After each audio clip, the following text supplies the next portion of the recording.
আমাদের অ্যাপ্রিল সেশনের সম্মানিত স্টুডেন্টদেরকে সবার আলহামদুলিল্লাহ তাই 100% সবার সিও আসছে এবং আমরা খুবই আনন্দিত যে সবার সিও আসছে এবং আশা করি তারা সবাই ভিসা পেয়ে জাপান যাবে। আজকে তাদের অ্যাপ্রিল সেশনের সিও সেলিব্রেশন হবে।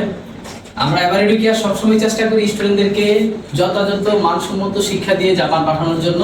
এ ব্যাপারে আমি এবং আমাদের যে শিক্ষকরা আছি সবাই সর্বোচ্চ পরিপক্কভাবে চেষ্টা করতেছি। আপনারা যারা নতুন জাপানি ভাষা শিখতে চান তারা এভারেডুকিয়া ভিজিট করুন, স্ক্রিনে দেওয়া নাম্বারে অথবা আমাদের অ্যাড্রেসে সরাসরি যোগাযোগ করুন। আসসালামু আলাইকুম।